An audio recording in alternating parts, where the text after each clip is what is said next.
2, 3 e... No fim de uma semana neste mundo em turbilhão, sentamo-nos à mesa para o dia de reflexão.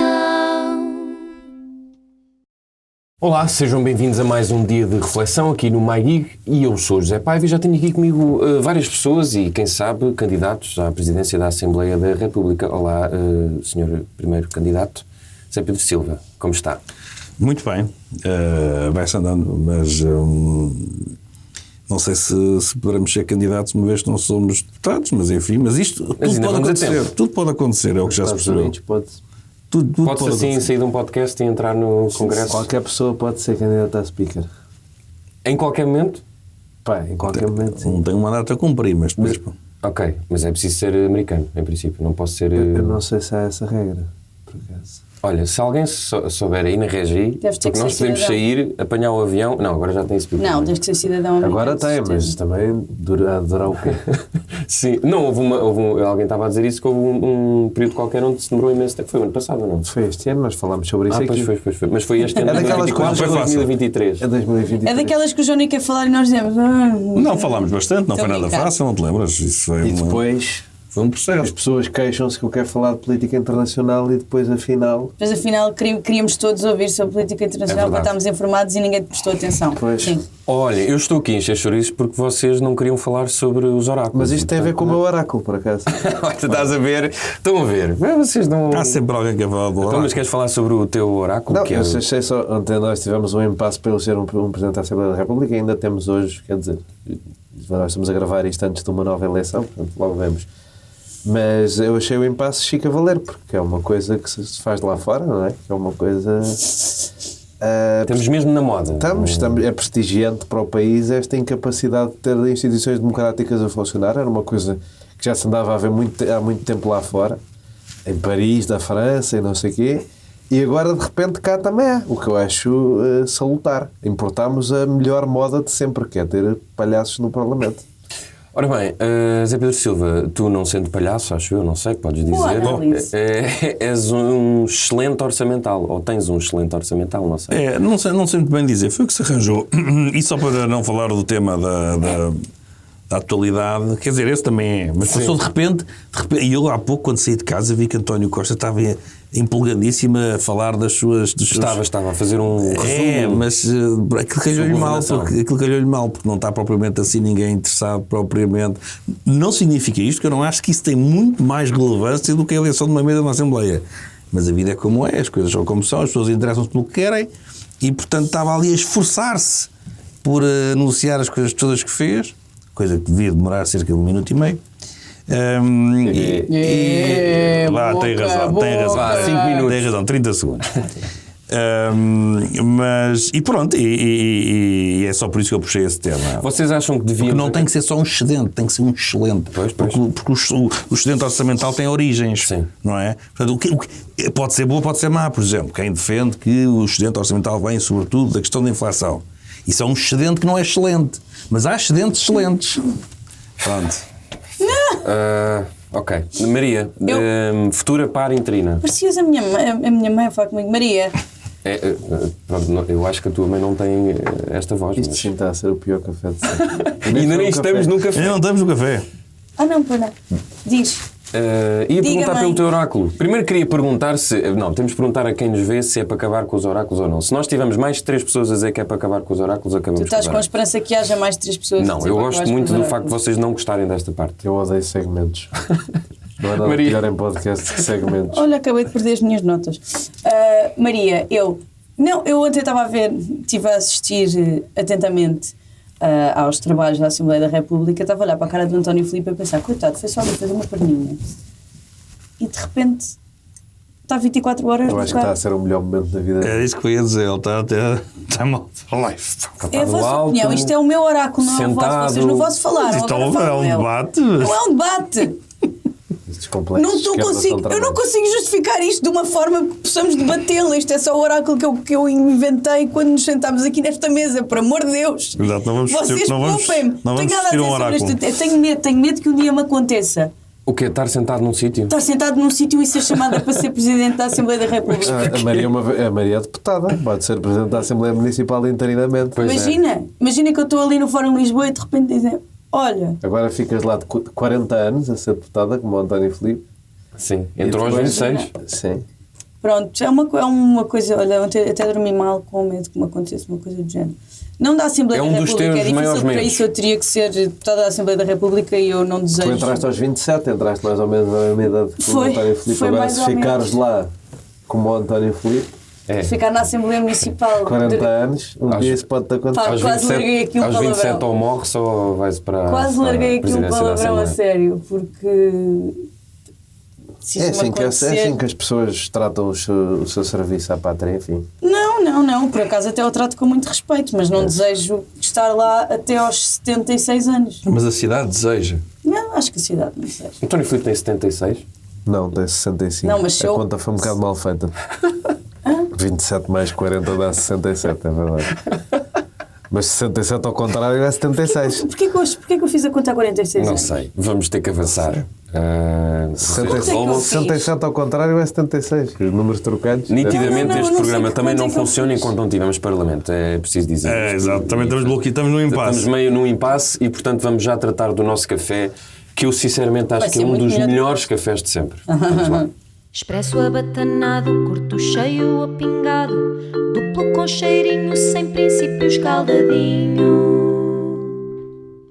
Ora bem, então o Johnny acaba de ter aqui uma ideia maravilhosa. Pode ser que alguém arranje uma forma de a fazermos, não sei depois, Johnny, se quiseres revelar, mas de facto é uma excelente ideia.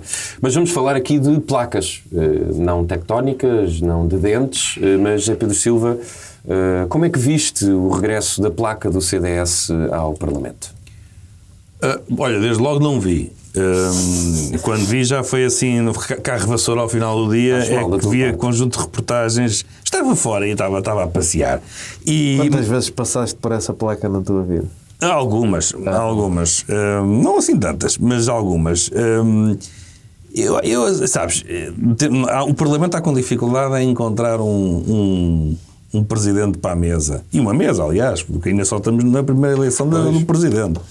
Está com essa dificuldade, mas já tem técnico de manutenção. Porque Nuno Melo, com muito jeito, pareceu-me. Sim. Eu digo isso porque eu sou um azolho em bricolagem. Portanto, qualquer coisa que fica parafusada para mim, qualquer coisa que fica parafusada foi um trabalho com sucesso. E viu ali, nesse uma rodeada, a pessoa fica sempre mais nervosa, porque estão sempre aqueles a mandar habitats, não sei o quê, e ele estava ali a fazer aquilo tudo e a placa, e eventualmente ficou colocada e bem colocada. Como é que sabes que não caiu? Pois, pode ter sido 2 ou 3 horas. E que ele não pôs uma pastilha antes. É verdade, mas foi um momento de bricolagem. Gostaste de ver aqueles líderes todos do CDS juntinhos? Estavam muito emocionados. Não. Coitados. Vou-te dizer com toda a sinceridade, não gostei nada, acho muito ridículo. E com a simpatia que eu tenho pelo CDS, enfim. Havia mais ex-líderes que deputados do CDS. Exato. 3-2. Eu acho que é preciso ter uma certa noção. Eu acho que já o café é para a gente brincar, mas agora vou falar só um bocadinho a sério. Porque a verdade é que o partido volta para o Parlamento através de uma coligação. A suspeita é que se não tivesse coligado, eu duvido muito que ele elegesse. Tem dois deputados em coligação, do Azef está-se a fazer agora aquela comparação que ele diz a Polónio. Eu acho que... Uma comparação completamente injusta. Não é, por isso é que eu digo, está-se a fazer. Eu acho que aquilo é demais. É como a gestão das ausências, não é? As pessoas devem ter uma pessoa pensar assim, irem todos pôr uma placa à porta de chorar. Atenção, nestas coisas de chorar não se deve falar, porque às vezes as pessoas podem estar mais sensíveis por alguma razão, portanto não é criticar alguém que se emociona um bocado estúpido. Mas a festa em si é um excesso. É cringe? Eu acho que sim, se bem que eu adoro essa palavra e o uso dela... Mas eu tenho idade para usar. Certo, mas acho que sim, vi aquilo tudo, a placa, a chorar. Se tivessem ido à luta, se tivessem conquistado uns deputados a custo, ir pelo país, uma coisa essa, eu percebia que as pessoas todas estivessem emocionadas por placas, todos juntos. Agora, isto não é. E Nuno Melo está a aparecer muito. Eu acho que temos de ter um bocado de noção. O regresso do CDS é uma boa notícia para o Parlamento, eu acho, independentemente de votar agora neles ou não, como achei da Iniciativa Liberal, Acho que há uma voz interessante no Parlamento e importante que continue lá, que se mantenha. Agora, ainda tem que ter um bocado de noção, nomeadamente do ridículo. Eu acho que foi um bocadinho patético. Aliás, num dia muito tonto, aquilo começa logo ali. Mas, por outro lado, as pessoas esqueceram-se. Sim, exato. ficou Se calhar foram eles. Aquilo podia ter sido o momento do dia. Se calhar foram eles que disseram, bem, temos que apagar isto aqui. Não, é que eles são só 2, não tem capacidade. Não, estava lá um batalhão. Mas tecnicamente o Ventura diz que quebrou o acordo que não existe Por causa das do declarações do Nuno Nuno. Melo. A nível de placas, esta foi a melhor placa que já se viu ser colocada numa parede do Parlamento ou não? Bem, eu antes de mais, porque vamos falar do CDS, gostava de dizer que o Dr. Chicão me mandou um áudio em relação ao nosso último episódio. Pois é. Oh, não! Ele é um grande ouvinte. A dizer que eu tinha sido injusto com ele, e é verdade. Ele não teve 89 mil votos, porque se eu juntar os pozinhos dos Açores e da Madeira, ele terá tido mais ou menos 100 mil votos, portanto ele empatou com o ADN.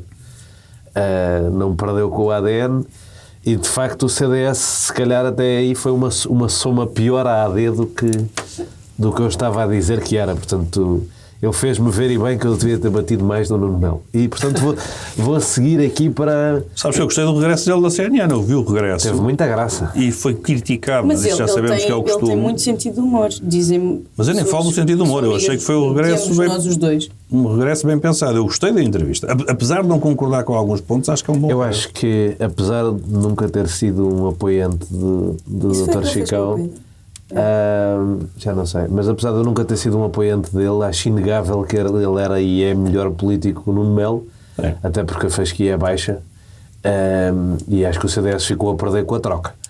Porquê que o Nuno Melo é assim tão mau político, no teu entender? Pois é, porque não consegue formular uma ideia, não é? Não tem... Se ele falava, o Francisco Rodrigues Santos falava daquela coisa do esquadrão de cavalaria, aplica-se tanto ao André Ventura como ao Nuno Melo. Ele nunca disse, há anos político, nunca disse nada sobre assunto nenhum. Não tem grande substância. Então este regresso pode ser mesmo prejudicial, tendo em conta que é o Nuno Melo a liderar. Com sorte, estas pessoas vão para o governo, o Paulo Núncio e o Nuno Melo, e vêm pessoas, se calhar a Isabel Galriça Neto, por exemplo, que é a pessoa que vem a seguir em Lisboa, que é uma pessoa com um bocadinho, colega aqui da Maria. Acho que ela suspendeu o mandato. Está suspenso? Não te assustes quando eu falo contigo. Não tenho visto. Não tenho visto. Mas pronto, é uma pessoa com um bocado mais de substância.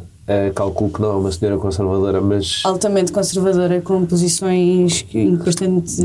Sim, mas... Em 20 segundos, deixa-me só lembrar uma coisa, nesse aspecto, relativamente ao Francisco Rodrigues Santos e a todo esse período, é que há uma pessoa que está neste momento, novamente no CDS, e até vai à televisão defender o partido, que quando houve a crise e quando houve o mau resultado, foi à SIC defender a extinção do partido. E o que eu acho curioso, não te interessa, vai estudar o assunto, é jornalista, vai ver. Mas podias dizer, não sei. É jornalista, vai ver. Não me apetece estar a nomear. Mas as pessoas podem saber. Não, neste caso foi Diogo Feio. Quem teve a defender na primeira, mas com uma tranquilidade. A sacar, ele ainda vê isto e fica triste. Era uma tranquilidade que era percebermos que pronto, o partido tinha a sua história, foi o que foi, mas temos que ser pragmáticos. Era esta a conversa. Impressionante. Impressionante também para se ver o que fizeram, na minha opinião, a liderança do Francisco Rodrigues Santos, e que eu sempre condenei. Porque houve ali traições até este nível. Mas já estás a falar mais de 20 segundos e isso é o meu argumento. Estás-me a tramar. A minha história sobre isto é aquelas pessoas que estão ali são os culpados de ter deixado de haver placa. São os líderes que estavam ali. Aquelas pessoas que estão ali, aquelas pessoas que estão a fazer a festa. Tirando o Narana, mas sim. Tirando o Narana e o Francisco Camacho da JP, que coitado também não tem culpa nenhuma, mas tirando essas duas pessoas que aparecem ali no vídeo... sim, são responsáveis. Aquelas pessoas são responsáveis por aquela placa ter saído ali. E estás a dizer que, claro, que podes poder estar emocionado com outra coisa qualquer e não sei o quê, mas...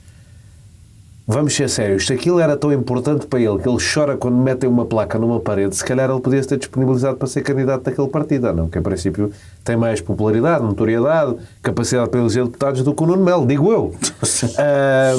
Assim, de repente ocorre-me essa ideia. O Paulo Portas. Sim, só vai lá para os bons momentos. Eu por acaso estou numa de crítica a lágrimas porque acho de crocodilo e acho aquilo uma treta. Acho mesmo uma treta, e já disse isso aqui antes, esta coisa do CDS de ai, que o CDS vai acabar, que tristeza. Deixa-me cá limpar aqui com as minhas notas de administrador de não sei o quê, mais de escritório de advogados de não sei o que mais. Eu não posso ir para lá, que isso ainda me faz alguma coisa, não sei o que, ainda tenho que beijar velhinhas outra vez e eu já passei muito por isso. Epá, por amor de Deus, porra, é um partido. Tipo, eu percebo, e até acho útil que o CDS tenha ido para a AD pela razão de que há pessoas apaixonadas pelo CDS e fazem muita campanha e são úteis na campanha e têm muita vontade. Até percebo essa, e até sou a favor de uma fusão entre o PSD e o CDS para ver se o PSD se deixa de chamar PSD, que é uma coisa que não faz sentido nenhum. Mas, dito isso, epá, estas pessoas é que não são as pessoas para estar aqui a fazer o choradinho de ai, que simbólico, que coisa espetacular que é o regresso do CDS. O CDS está morto e foram eles que o mataram. Tipo, o CDS está morto e se há... E nesta conjugação não vai ser muito útil. Se há dois culpados principais para o CDS não ser útil, não acrescentar nada ao fenómeno político português, estavam ali. É o Manuel Monteiro e o Paulo Portas. O CDS, havia uma altura em que o CDS era uma coisa. Depois eles fizeram o PP. E o PP transformou-se no Chega. Portanto, mais coisa, menos coisa. Portanto, o resultado da radicalização da direita que aquelas pessoas fizeram dos temas popularuchos que eles vieram trazer, da retórica sem qualquer tipo de responsabilidade que vieram trazer para a política portuguesa é o André Ventura. Portanto, pena daquela gente ou ficar contente por aquilo, é pá, não. A culpa é deles. Maria, eu sei que... café é sério, desculpa. Que gostaste de... Mas vocês é que cometeram sério, atenção, mas acho que fazem muito bem. Vocês fazem o que quiserem neste programa. Maria, tu gostas muito do CDS, ficaste contentíssima com esta placa ou não? Essa premissa para esta pergunta é muito curiosa. Eu já Obrigado. gostei, sabes que eu já gostei muito do CDS. Eu estava a pensar nisso, mas vê como eu fico calado, viste? Eu também não disse nada. Efetivamente já... não é segredo para ninguém que eu estive um anito na Juventude Popular. Curiosamente ainda deu tempo para votar no Chicão para a Conselhia de Lisboa. Porquê? Portanto, no fundo, Não tu é sei que és o a que responsável pelo desaparecimento daquela placa. Exato. Continuo sempre muito bem o que é que aconteceu naquela altura. Mas aconteceu. E eu sempre defendi que a saída do CDS do Parlamento não era uma coisa tão fantástica como algumas pessoas pensavam. Até porque o CDS durante algum tempo aguentou ali um bocadinho aquela direita mais conservadora e mais radical que agora vota no Chega sem qualquer vergonha. Mas esta saída, este tempo em que o CDS esteve fora do Parlamento, tornou o CDS um pouco obsoleto para esta função que eu lhe reconhecia. Entretanto, esse espaço foi efetivamente ocupado pelo Chega e o CDS já não faz essa tamponagem das direitas mais radicais. Portanto, nem para pôr placas pode servir o CDS. Acho que para pôr placas qualquer pessoa serve. Eu também sei fazer furos e era para parafusar merdas. Está-se bem. Mas não é qualquer pessoa. Eu, por exemplo, não tenho muito jeito. Eu não disse que tinha jeito, disse que se me safava. E além disso, se for preciso, compras aqueles pregos dos amigos do senhorio que nem tens que fazer grande coisa. Mas isso não aguenta muita carga. Mas aquilo é uma placa levezinha, não é ouro maciço. Sim, mas nunca se sabe. O alguém fez uma montagem do CDS Paddle Club. Eu juntava-me. Não, tu quem te dera. Eu vi, se fosse quem te dera que essa placa fosse verdadeira. Tive quase para sair de casa para me juntar. Mas houve um momento, estava ontem a correr no Twitter uma fotografia do Paulo Núncio e do Nuno Melo a fazerem assim uns fiches, a tirar uma selfie. Paulo Núncio está sempre a sorrir. É meio, parece que ficou encravado. Com uma câmera muito desfocada. Essa fotografia, essa selfie, está tudo embaciado. Não limparam aquilo. Eu não vi a selfie, só vi a fotografia deles a tirarem a selfie. O telefone ficou guardado até... Sim, eu vi uma fotografia do Observador que são eles os dois sim. Com o telefone à frente e eu olhei e pensei, este partido já teve pessoas pensantes e inteligentes. Só por tirarem uma selfie também? Não, e de repente tu olhas e vês que o CDS está reduzido a 2 deputados, que é o Nuno Melo e o Paulo Núncio. O Paulo Núncio é um gajo inteligente. Eu estou com o Paulo Núncio atravessado desde aquela... Certo, mas não é um gajo, não é o Nuno Melo.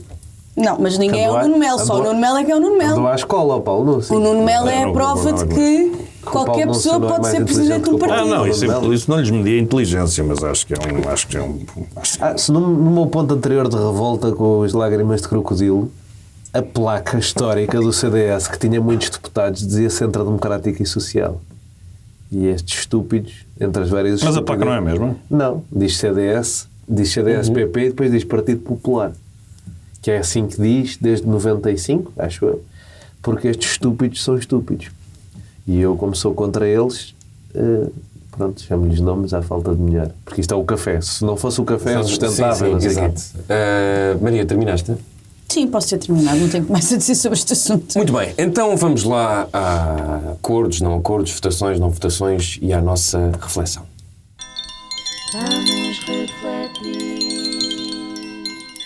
Portugal registou o maior ou um dos maiores excedentes orçamentais da sua história democrática. Hã? Isto merecia palmas. Quase. Mas não vai merecer. Pronto, então não começo contigo, tu és um dos meus prazeres e hoje é só para falar bem Portugal, está bem? Certo. A partir esta próxima meia hora ninguém pode ser mal do Portugal. país. Joné, vi muitas conversas, eu gostei desta frase do Carlos César a dizer: espero que o excedente não seja um excesso. Fiquei um bocadinho baralhado e pedi a vossa ajuda para explicar, porque isto parece-me uma coisa boa, ter um excedente, mas afinal pode não ser bom porque é outro partido que vai pegar no excedente. Portanto, eu fiquei um bocadinho sem perceber. Ter um excedente é bom ou não é bom? Bem, eu, como não sou como dizem os americanos, um falcão fiscal, na medida em que não sou uma pessoa que acha que a dívida se corta de toda a maneira e todo o feitio, mas tendo mais para esse lado do que querer nunca ter excedentes, e esta conversa de que excedente é roubo e é porque não devolverem o dinheiro às pessoas, eu não entro nada nessa conversa. Nós temos uma dívida pública enorme, por sinal, ela resulta de uma série de disparates que o Estado fez, mas de uma série de outras escolhas que o Estado teve que fazer e que são importantes. Se formos ver o gráfico dos exercícios orçamentais desde o 25 de Abril, que o último excedente orçamental tinha sido em 1973, não é? E a partir daí o que é que aconteceu? Teve que se fazer um Estado Social que não havia. E isso custa dinheiro, e isso levou ao endividamento do Estado, e depois isso levou isso e a Revolução levaram a problemas económicos, e as crises internacionais tiveram que ser solucionadas. Era mais fácil ter um excedente orçamental pré-73, nos 30 gloriosos depois da Segunda Guerra Mundial, onde o crescimento económico do mundo era brutal, do que ter um excedente económico nos anos 70 e 80, onde houve duas crises, e depois no início de 90 também, e começar aí a ser uma economia aberta. Portanto, isto é um grande feito, não há dúvidas disso. E é um feito pelos portugueses ou pela gestão do governo? É um feito dos portugueses e do governo de Portugal, que é o governo dos portugueses e que os portugueses elegeram. Agora, se podia ter sido melhor a maneira como é feito, podia.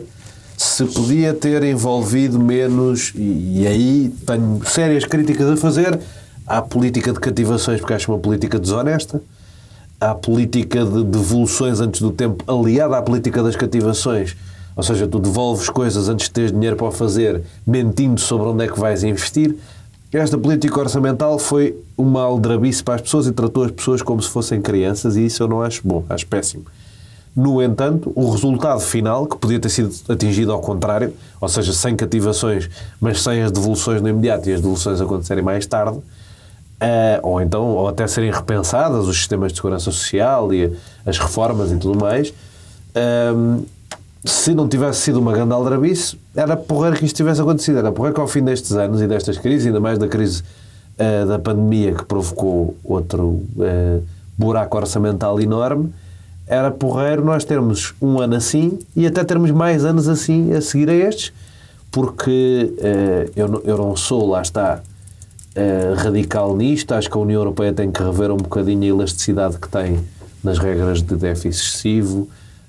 Acho que 60% da dívida é um valor completamente arbitrário, e andar a multar países que estão em condições totalmente diferentes por terem condições orçamentais completamente diferentes, não gosto disso. No entanto, acho que temos de nos aproximar da segurança de uma dívida pública mais pequena. Estamos nesse caminho e espero que o PSD É um presente envenenado para o PSD ou é um bom presente? Eu acho que era um bom presente se o PSD soubesse ler este momento político melhor do que está a ler. Porque o PSD está a olhar para isto e está a pensar, boa, excelente, vou gastar isto tudo e vou conseguir ficar no governo. E eu gostava que o PSD olhasse tipo, boa, excelente, e o Pedro Nuno Santos é o líder do PS. Achei que ia ser impossível recuperar o discurso das contas certas, mas é já aqui agora. Ele não quer, eu quero, portanto, eu tenho mais calma do que ele. Não me parece que estejam a fazer isso. Nesse sentido, não estou a achar a direção política espetacular, mas vamos ver, porque o Paulo Rangel também já fez umas declarações mais no sentido do que eu estou a dizer. Acho que era importante, porque as contas certas são um discurso popular junto das pessoas, que algum partido as agarrasse. Sob pena de algum partido que agarra tudo o que acha que é popular as agarrar, e aí podemos ter um problema sério. Certo. Zé Pedro Silva, no início do programa falavas de excelente orçamental, mas imagino que tenhas sido irónico, ou não? Porque isto não é assim tão bom. Repara, bom é sempre. Não, só um louco pode dizer a origem pode não ser assim tão boa, não é? Pode ter umas causas de contexto, e eu gosto sempre de bater nesta tecla do contexto. Porquê? Porque eu acho muita graça a uma situação. Em 2011 nós tivemos a crise que tivemos. Não foi bem em 2011, a crise começa em 2008, mas em 2011 é a crise política associada à crise financeira. E o que é que o PS sempre nos disse? Que não tinha rigorosamente nada a ver com aquilo, apesar de governar desde 2005. Era crise de créditos, era os swaps, era tudo e mais alguma coisa. Era a Angela Merkel, era já não lembro do nome do Ministro das Finanças alemão, Schäuble. Eram todos, menos eles. Ou seja, quando dá barraca, foi imensa gente, foi o mundo, foi a economia, foi o BCE. Quando há boas notícias, foram eles. E isto não faz sentido. Sendo que aqui estamos a divergir um bocadinho mais de países parecidos do que nessa altura. Porque as coisas... Ou seja, agora está a correr melhor aqui do que em países parecidos, e na altura estava a correr igualmente mal. Não, por uma razão simples. Não, porque tu tens 2 ou 3 bancarrotas, não tens 27. Portanto, não divergiste nesse sentido. Tiveste problemas na Irlanda. A Irlanda é um problema completamente diferente, porque a Irlanda tem... A questão da Irlanda... Só há 2 ou 3 países parecidos. Não há todos os países. Certo, mas não tiveste... A Europa não foi ao charco. Aliás, se a Europa tivesse ido ao charco, tínhamos ido também. Portanto, o ciclo neste momento é um ciclo de crescimento. Todos os países estão a crescer, podem crescer mais ou podem crescer menos, mas os ciclos são... E uma economia pequena é sempre muito mais afetada pelo que se passa no seu contexto político e económico do que uma economia grande. A economia grande influencia. A economia pequena é influenciada. Mas o que eu vejo em Portugal é que quando as coisas correm mal, são os ventos de fora. Quando as coisas correm bem, é a competência do governo. Não é verdade. Não é verdade. E há, como é evidente, já todos os especialistas, os economistas vieram dizer quais é que são os fatores que estão aqui. Há uma questão que foi de escolhas do governo, óbvio, a questão das cativações, as questões das opções ao longo destes anos todos. Eu sempre disse que Mário Centeno tem que ser estudado e tem que haver um livro sobre ele.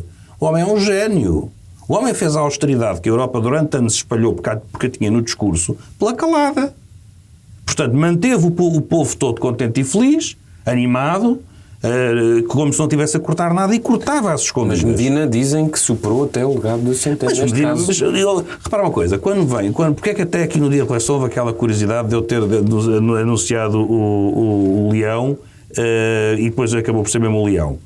Uma razão muito simples, tinhas de perceber que havia uma lógica. O António Costa sabia uma coisa. António Costa sabia que tinha que manter aquela política orçamental. E Mário Centeno queria-se pirar. Quem é que era o homem que estava desde o primeiro dia com Mário Centeno? João Leão.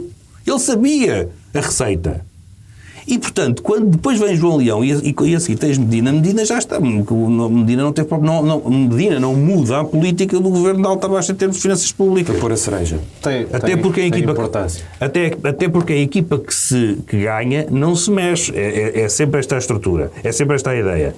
E, portanto, temos... Mas tem uma importância particular de ser uma pessoa poderosa dentro do partido, que os outros não eram. E isso, para dizeres que não a autarcas, para dizeres que não a ministros, é... Ou seja, se já está a seguir esta estratégia há muito tempo, pôr lá uma pessoa com imenso peso político é bom para continuar a seguir a estratégia. Ele tem uma importância que eu acho que não é... Eu não gosto nada do Medina, portanto não é uma coisa... Não simpatizo nada com Medina, não é? Não gosto, coitado. Mas há razões para ele ser importante, e especialmente importante por ser ele. Certo, mas não tens uma inversão, nunca tiveste, porque o António Costa sabe qual é que foi o seu seguro de vida ao longo destes anos todos. E eu sei, por isso é que quando se fala da questão do diabo, o Passos Coelho dizia que vinha ao diabo e tudo isso, quem é que poderia adivinhar Mário Centeno? Mário Centeno Mário Centeno não era militante do PS. E naquela altura dizia-se, pessoas próximas de António Costa, que não, senhora, que era tudo boatos, Mário Centeno não havia nada a ser Ministro das Finanças. E não é que foi mesmo. E não é que foi uma grande surpresa. Portanto, a história do governo de 2015 tem o nome de Mário Centeno, que é um gênio das finanças, aliás, foi considerado Ronaldo. Isto também tem a ver, sobretudo não, mas também é relevante falar sobre, estava aqui a ver, da receita com os impostos sobre o rendimento das famílias e das empresas e com as contribuições sociais, portanto... Certo, claro. Não é só relacionado com as cativações e com... Tens isso tudo ao longo dos anos. É aquela história de quando aumenta a carga fiscal, muitas vezes tem reflexo por haver, por exemplo, mais emprego, é óbvio, não é? Mas isso tem a ver com a receita, não é? O aumento de receita porque há mais gente a descontar, há mais gente a trabalhar. Daí esse conjunto, e isso são políticas de sucesso, ninguém aqui está a criticar. Agora para o futuro. Agora, tu tens questões de contexto, a questão das compras do BCE que foram feitas ao longo dos anos. Porque é que a Troika, Passos Coelho, Paulo Portas conseguem fazer a saída limpa? São as compras do BCE. Quer dizer, eu não estou aqui a dizer só que é o PS. O que eu acho é que nós em Portugal temos muito esta coisa de, quando corre mal, foram os ventos de fora, nós somos só apenas apanhámos a constipação, mas não tínhamos nada a ver com aquilo. Quando corre bem, a competência dos governos. Isto é uma análise muito superficial, nada criteriosa, e ficamos sempre sem saber então o que é que se passou ao certo bem. E vês competência em Luís Montenegro e no seu governo para lidar com estes excedentes? E estas tretas dos excedentes orçamentais pertencerem a alguém, serem de partidos, serem do PS, acho isto assim como também não se pode dizer que lá está a tal saída limpa com um déficit de 3%, tirando as despesas excepcionais, como foi o caso do Banif. Mas também não se vai dizer que Costa só teve sucesso porque quando chega ao governo em 2015 tem um déficit de 3%, tirando o ANIF. Não se vai dizer isso. Ele não gosta de ouvir isso. Porque ele gosta de dizer que ele é que fez a mudança toda. Ou seja, portanto, esta coisa dos excedentes, e neste caso também dos déficits, pertencerem a alguém, e portanto agora o Luís Montenegro vai ficar com um excedente, pertence ao país. Não respondeste a duas perguntas, tens de responder à terceira. O que é que fazias com isto? Já fiz duas, agora já lá vão. Mas qual é que é? Eu ia-te responder agora ao Montenegro. Então responde. Sim, o que eu acho é que o Montenegro só tem que fazer uma coisa, ou por outra, só pode fazer uma coisa, que é aliviar e fazer um orçamento simpático. O PSD tem que se reconciliar. Isto não significa irresponsabilidade alguma, nem gastar a tripa forra. Não tem nada a ver com isso. Tem a ver que é fundamental o PSD reconciliar-se com o eleitorado. Mentiu-lhe 2 vezes em 2 momentos chaves. Mentiu Durão Barroso com o choque fiscal. Mentiu Passos Coelho até uma criancinha. O PSD tem o eleitorado está zangado. E, portanto, neste momento é uma oportunidade histórica de fazer as pazes. E, portanto, tem que aproveitar ao máximo os bons ventos económicos para aliviar e dar alguma esperança. Se não fizer isso, se começarem com aquela conversa do isto se calhar o excedente não é assim tão grande, se começarem com isso, acho que é um erro crasso. Se voltarem com essa conversa, que chegaram alguns já a ensaiar, eu já comecei a ouvir, aliás, Marcos Mendes faz isso no domingo. Isto agora a ideia é que há dinheiro para tudo. Sim, Marcos Mendes já anda à luta com o governo. Se começam com essa conversa outra vez, ou seja, se não conseguem... Isso tem a ver com o PRS. Se não conseguem ter a inteligência... Essa conversa tem que ser feita. Qual a conversa? De que isto não é isso tudo, até porque o excedente resulta em parte de... Lá está, de cativações, adiamentos. Isto não é isso tudo. E não há... É melhor que o PSD seja o adulto na sala e diga há coisas que vai dar para fazer e há coisas que não vai dar para fazer, que era a maneira como o Costa é que sempre ganhou eleições. Mas isso é Mário Centeno, a estratégia dele é essa. Exato. É fazer as coisas, mas sem ter que ir para o microfone dizer, olha, isto afinal não está assim tão bem. Este discurso, o discurso da tanga, do cabo do país, eles não podem fazer. Eu não estou a dizer que não tenham que ter essa responsabilidade, mas é de gabinete. Não é chegar a um discurso e dizer estamos de tanga, ou agora mesmo que não seja tanga, estamos de biquíni. Não pode ser. Não, se vão com isso outra vez... Comentário. Tu às dizes umas coisas que eu não percebo como é. Então, biquíni é uma tanga e uma parte de cima. São duas. Eu percebi. Maria, estás aqui como o Zé Pedro que o governo do PSD devia usar este excelente orçamental para fazer as pazes com uma parte do eleitorado ou devia aplicar? Desculpa só uma coisa. Não é usar o excedente. É que isso é errado dizer-se. O excedente não é uma merda que eles dão. Sim, mas não, é mais giro pensarmos que mas é que eu não disse isso. Transferes da conta poupança para a conta ordem. Exato, é que parece que cada vez que um gajo tem aqui isto, toma lá, pá. Não, é um orçamento para isso, não o excedente. Essa ideia de excedente... Ok, desculpe. Não estava a corrigir a ti, estava a corrigir a mim. Está certo. Pronto, esse orçamento devia ser utilizado para quê? Eu tenho aqui uma posição sobre excedentes orçamentais que talvez divergem alguns pontos dos meus colegas do painel, não é? Estavam nada à espera. Quiçá até do próprio moderador. Tu sabes sempre mais do que eu penso do que eu próprio, portanto vou ficar surpreendido. Já vamos então ver. Talvez, não garanto. Força. Um excedente orçamental é uma coisa que não cai muito bem quando os serviços públicos estão em colapso, quando as pessoas não conseguem pagar uma casa e quando, no geral, as pessoas vivem pior.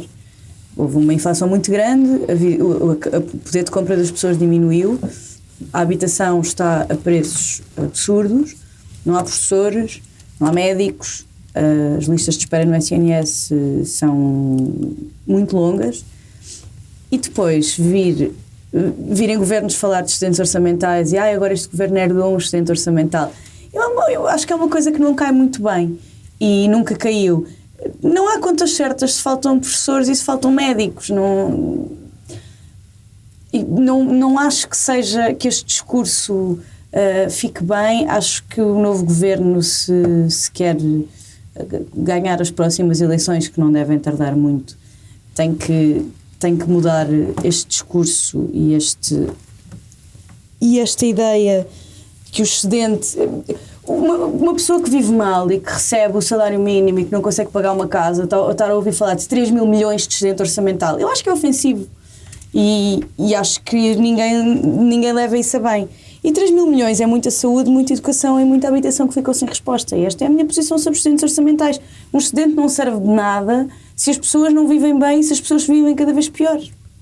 Lamento. As pessoas não vivem cada vez pior. As pessoas estão a viver pior, Joné. Não vivem, não. Isso não é verdade. Sob o ponto de vista macroeconómico, nenhum. As pessoas, o ano passado, tiveram uma descida de poder de compra e no ano anterior, por causa da crise da inflação, que estão agora a recuperar. Portanto, não estão a viver pior, estão a viver melhor. Recuperar mais ou menos.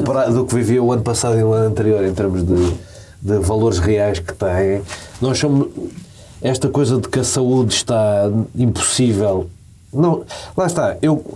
Há 6 meses, quando eu dizia que o país não estava tão horrível como se pinta nas televisões e nas bancadas da oposição, era do PS e era um malandro e não sei o quê. Agora, se calhar, vou passar a ser do PSD e ser um malandro. Mas, de facto, ainda não, só daqui a uns meses. Esta coisa catastrofista de que o país está todo péssimo e não se consegue fazer nada e os serviços públicos estão horríveis. Não estão horríveis, têm problemas. Não, eu não estou a dizer que o país está péssimo e não se consegue fazer nada. Estou a dizer que há falhas no Estado Social que precisam de investimento para ser comatadas. É verdade. O que não quer dizer que esteja horrível e que as pessoas estejam a viver pior. Num país em que as pessoas estivessem a viver francamente pior, as falhas do Estado Social não conseguiam ser colmatadas no bolso das pessoas e são. As pessoas recorrem hoje em dia bem mais à escola privada, à saúde privada. Quem tem possibilidade de o fazer. Mas há cada vez mais pessoas com possibilidades de o fazer. A verdade é essa. Se uma família ganha o salário mínimo, vai pôr os filhos. Há cada vez menos famílias a ganhar o salário mínimo e ainda menos famílias a ganhar o salário mínimo de há 8 anos, não é? Ganham um salário mínimo bastante superior do que aquele que havia há 8 anos. Tu dirias então que os que têm menos safam-se, os de meia tabela que continuam na cepa torta?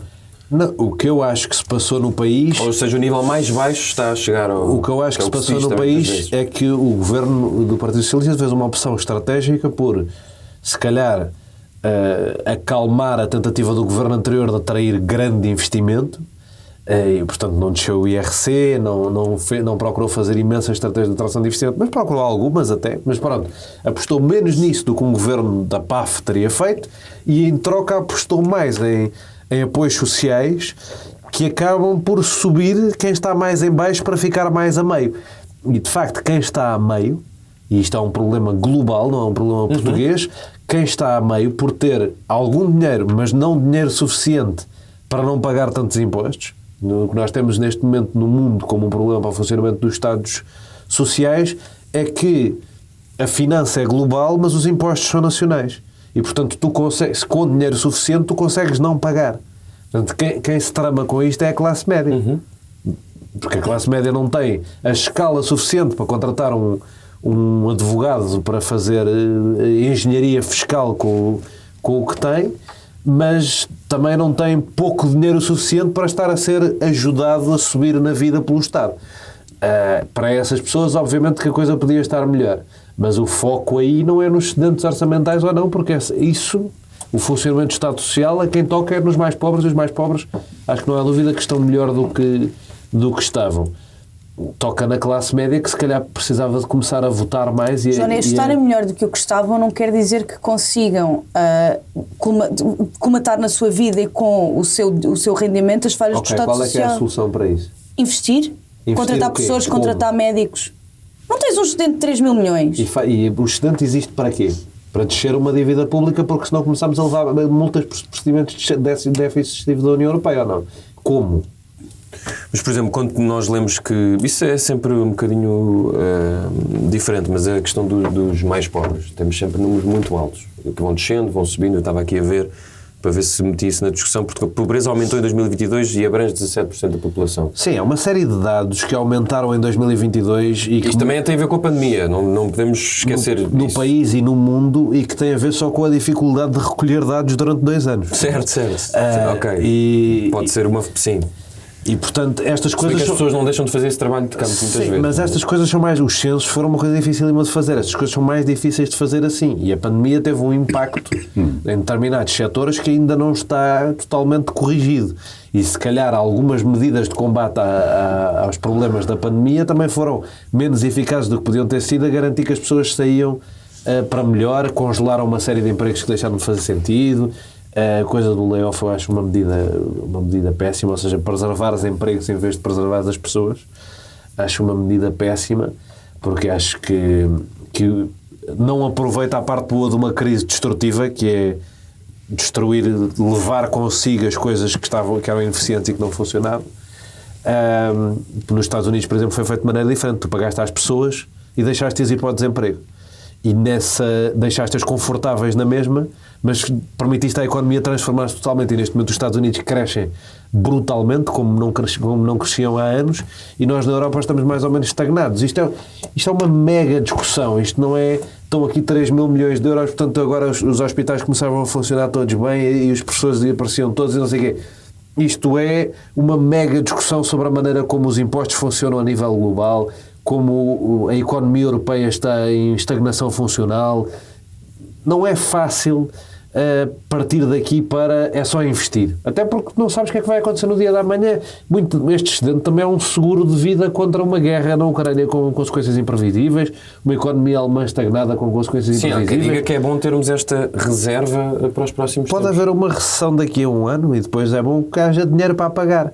E esse dinheiro depois vai ser preciso para manter as luzes acesas nas coisas que já existem, em vez de estar a gastar em coisas novas, que se calhar depois não vai dar para gastar em novas. Vamos avançar para o segundo tema ou que Zé Pedro queres acrescentar alguma coisa? Não, nós já tivemos discussões sobre isto no programa das eleições. Eu acho que porque eu não concordo, mas eu acho que nós podemos deixar isto para um episódio em que não tínhamos tanta matéria como temos hoje, porque eu acho que é uma discussão muito interessante. Porque eu acho vamos deixar marcado. Ainda agora o convidar um economista. Ainda agora o Banco de Portugal conseguiu fazer e depois eu acho isto engraçado, porque consegue sempre ter parangonas nos jornais todos. Publicou um estudo em que diz que os portugueses estão à frente de 4 países dos mais ricos em índice de bem-estar. E o que é que uma pessoa faz? E a notícia é toda elogiosa. A pessoa olha para aquilo e diz, de facto, isto... Atenção com essas notícias publicadas. O que é que eu fiz? Não, mas isto é o Banco de Portugal. O que é que eu fiz? Fui ler o estudo. Então há um dos indicadores. Este estudo foi abandonado, foi feito por um economista que usou 3 variáveis e foi abandonado em 2016. Qual é uma das variáveis que ele coloca no estudo? A esperança média de vida. E, portanto, um aumento maior da esperança média de vida. Sim, um aumento da esperança média de vida em relação aos outros já faz com que o índice de, é um ótimo indicador de saúde de bem-estar mas tanto assim é que este estudo foi abandonado, porque há aqui uma questão o que os países agora mais fazem, o que os países agora mais fazem é uma avaliação já não pelo produto interno bruto, mas pelo rendimento. Por uma razão muito simples, a Irlanda. Tu tens na Irlanda é uma farsa, centenas de empresas que estão lá por questões fiscais, porque tinham que estar também em algum país da Europa, é verdade seja dito. Eles têm uma política fiscal que é inteligente, porque aquelas empresas tinham que estar sediadas, tinham que estar aqui sediadas. Mas há um produto interno bruto, não tem nada a ver com o rendimento. Depois pode ter ou não, mas é isso que tem que ver. Então, a análise económica hoje, muito mais apurada, é ao rendimento. O que acontece é que este economista brilhante lembrou-se de pôr aqui também outro indicador que, como é evidente, os países abandonaram porque aquilo não é um dado correto. Tanto assim é que Portugal aparece em níveis que, se retirarmos essa variável, que é quase ínfima, porque estamos a falar, não há uma diferença de experiência média de vida da Europa que seja de 5 anos, não é? Se retirarmos isso, pumba, cai cá para baixo. 3 é alguma coisa. Certo. É bastante até. Mas, portanto, eu acho a discussão interessantíssima. Mas hoje temos tantas matérias, um dia temos que fazer. Quando não tivermos temas, já sabemos qual é que é o tema. Hás de dizer que isso não é relevante quando tiveres 75 anos. Mas repara uma coisa, porque Diz muito da qualidade de vida que tu tens aqui. Mas eu estou-vos a dizer um método que foi completamente abandonado. Utilizam estes. Foi completamente abandonado. Foi abandonado nesse esquema. Continua a ser usado por muita gente. Utilizam os Mário Centendes que, tendo maus resultados, querem apresentar bons. Isto é factual. Têm maus resultados. Porque basta tirar esta variável que ninguém utiliza e passa logo para os lugares mais baixos da Europa. Muitas pessoas e portanto, isto é marketing. Tu, só estava a lembrar do que tu estavas a dizer antes de passarmos para o tema. O Luís Montenegro ficou conhecido por dizer que o país está melhor, a vida das pessoas é que não. Agora o país está melhor e a vida das pessoas está melhor também. Ou não? Já na altura estava. Esta coisa de que não se pode... lá está, mas é isso que o Zé Pedro está a dizer. No fundo, nós estamos aqui numa discussão de factos contra emoções. E ambas são muito relevantes em política e se calhar as emoções mais do que os factos. Mas o retrato do país que nós vemos nas televisões o primeiro ano de António Costa não tem quase diferença nenhuma de qualidade de vida em relação ao último ano do Passos Coelho. Mas ganhámos o Euro, o Salvador Sobral ganhou a Eurovisão, aquilo tinha ali uma air of good feelings de agora para virarmos a página, está tudo bem, estamos contentes, e o Marcelo, e o Costa, e o Éder, e tudo lindo. E isto é tão ou mais importante do que o excedente orçamental. Portanto, sim, importa, o que o Luís Montenegro disse não se diz. Mas se calhar podias começar a dizer coisas um bocadinho parecidas, que é, nem tudo é a sensação que nós temos, e isso é muito óbvio, lá está, na quantidade de diretos à porta de hospitais que tu tens ou não. Tu escolhes os diretos que fazes. Se eu fizesse um direto à frente de um hospital, que tem que estar a correr tudo bem. Se eu fosse ao hospital do centro, em Coimbra, e dissesse, isto está aqui com um atendimento maravilhoso, alguém faria isso? Alguém daria essa notícia? Nunca na vida. E esta coisa do ciclo de 24 horas de notícias e a sensação, o Macron chama-lhe cólera, que agora há a cólera fácil, que está tudo mal, está tudo péssimo, é de um gajo abrir umas notícias. Está sempre tudo péssimo, é tudo mau. Porque o que é notícia é o que é mau. As pessoas têm que aprender a perceber que o que é notícia é o que é mau e a pôr tipo grain of salt. O mundo não é isto, o mundo também é coisas boas. Muito bem, o mundo está cheio de coisas boas, entre as quais esta maravilhosa fábula que se tem passado, ainda não teve resolução, Maria, sobre a escolha do Presidente da Assembleia da República.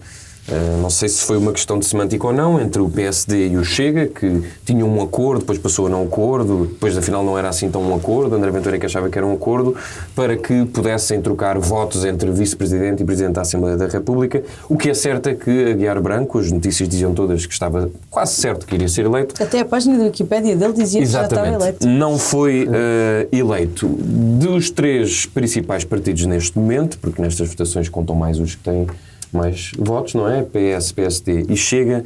Quem é que fez pior figura? Sobre o possível acordo ou não que existiu entre o Chega e o PSD, há 2 hipóteses.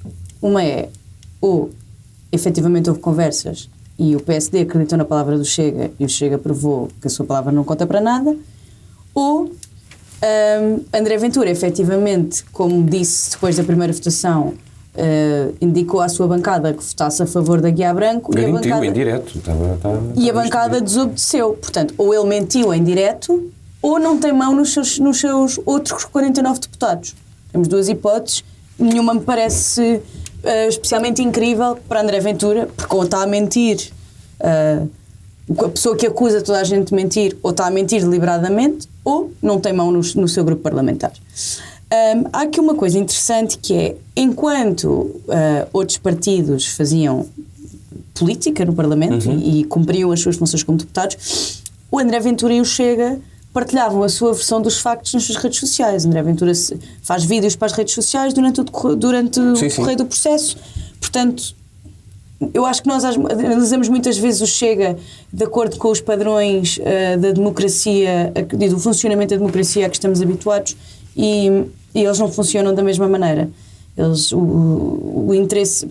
Nós estamos habituados a partidos que fazem a maior parte da sua luta política dentro do próprio Parlamento e de outras instituições democráticas. O Chega não o faz. O Chega faz fora, faz nas redes sociais, sem contraditório, sem grande necessidade de dizer a verdade. Até é sabido que para estas votações os deputados falavam no corredor. Portanto, não é, esta ideia do André Ventura lançar de fazer uma reunião com o PSD na sede do PSD é completamente...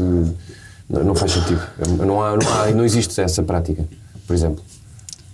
É assim, nós estamos a ver o que é que acontece quando se elege um partido de TikTok.